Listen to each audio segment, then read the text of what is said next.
In Japan, students memorize over 2,000 characters once and remember them for life. And on here is you, spend an entire evening studying. You close the book feeling accomplished, and the next morning it feels like your brain hit the delete button. It's not laziness, it's not a lack of intelligence, it's simply how memory works. The brain prioritizes what feels important and discards the rest. Now, here's the game. In Japan, students are expected to memorize thousands of kanji characters before graduating high school.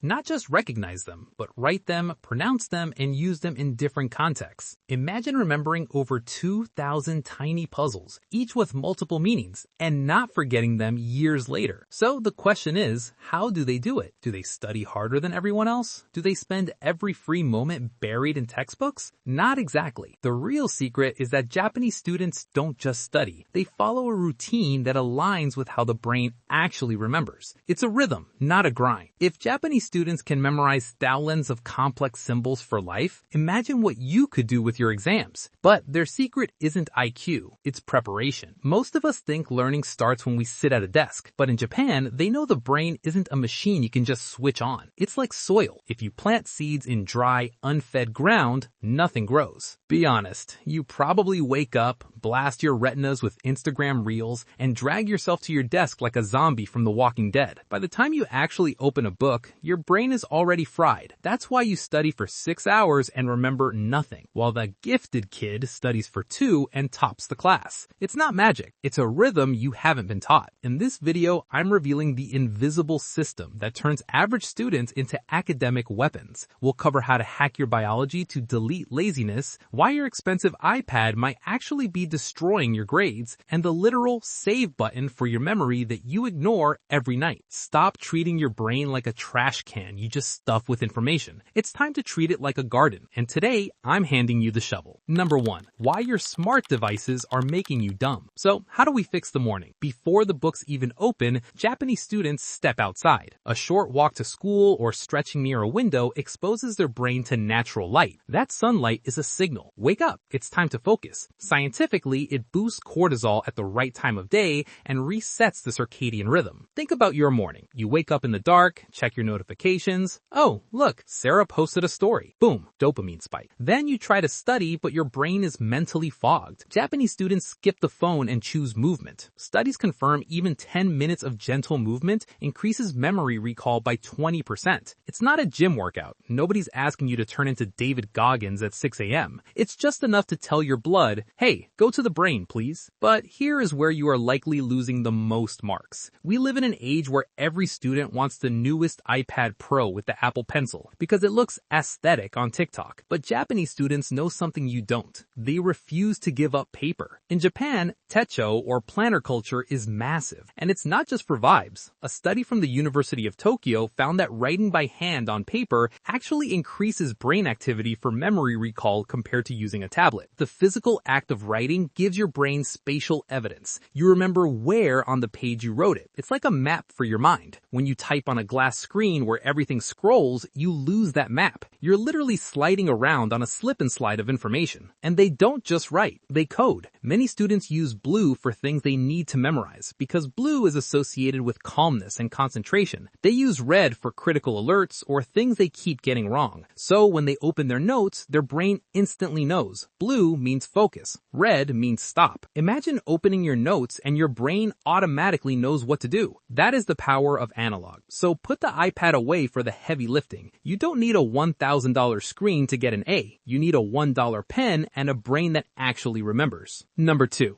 the secret to infinite focus. It starts before you sit. Okay, your brain is primed. You've got your pen. Now you sit down, and this is where 90% of students fail before they even read the first sentence. Most students sit down and immediately start reading chapter 4. Huge mistake. That's like pouring water into a bucket with a hole. Japanese students start with output. They quickly recall yesterday's material before touching new stuff. This strengthens the neural pathways, ensuring you're building your knowledge on concrete, not quicksand. But before they even open the book, they use a factory technique called 5S. For students, it's simple simply means sort and set. Look at your desk. Is there a Snickers wrapper, a history book when you're studying math? That is visual noise. If your eye sees history while doing algebra, your brain is wasting RAM processing that image. It's like having 50 Chrome tabs open. Japanese students clear the field. Anything unrelated gets yeeted out of the room. Once the desk is clear, they pause. A deep breath, a sip of tea. This ritual signals to the brain, this matters. Western students rush in and panic read. Japanese students align their environment first. The morning isn't about rushing, it's about focus. But what happens when the day drags on? What happens at 2 p.m. when the itis hits? Number 3, surviving the afternoon slump without Red Bull. Don't treat the afternoon like a marathon. That leads to burnout. Japanese students work in strict intervals. 40 minutes focus, 10 minutes rest. But during that break, no phones. If you scroll, you flood your brain with junk. Do active resting. Look out a window or stretch. This allows your brain to replay and store what you just learned. But if you're crashing hard after lunch, they use a secret weapon, inemuri. It translates to sleeping while present. In the West, sleeping in class is lazy. In Japan, a quick nap at your desk is often seen as dedication, proof you're pushing your limits. Practically, a 15-minute power nap clears your brain's cache. The rule, sleep at your desk, not in bed. This prevents deep sleep so you wake up refreshed, not groggy. And once awake, they use spaced repetition. Review on day 1, day 2, day 4. Don't reread the same chapter endlessly. Sharpen the blade only when it gets dull. Finally, check your posture. A slouching body leads to a slouching mind. Fix your spine, fix your focus. Number 4, how to save game before you sleep. Most students think the day ends when they close their books. But in Japan, the night is just as important as the study itself. Why? Because that's when the brain decides what stays and what gets deleted. Imagine your brain is a computer. You've been typing an essay all day. If you pull the plug without hitting save, what happens? Poof, gone. That is what happens when you study all day and then doom scroll until 2 a.m. You're overwriting your hard work with videos of cats. Instead of scrolling, Japanese students often do a quick, light review of the day. Just 10 minutes. This is the save button review. It sends a signal to the brain, this information matters. During the night, the hippocampus replays the things you touched most recently. But how do they handle the stress of having 50 chapters left? They visualize the battle. Many students use a simplified version of Kanban, a visual board divided into to-do, doing, and done. When you have 10 subjects, it feels like a mountain, but moving a sticky note from to-do to done releases a tiny hit of dopamine. It turns study into a game. You're not just working, you're seeing physical proof of your progress. It's satisfying, like peeling the plastic off a new phone. That visual momentum keeps you going when motivation dies. Finally, they embrace Kaizen, continuous improvement. They set a micro goal before sleep. 1 sentence written, 1 kanji practiced. A day that ends with progress creates momentum for tomorrow. And then,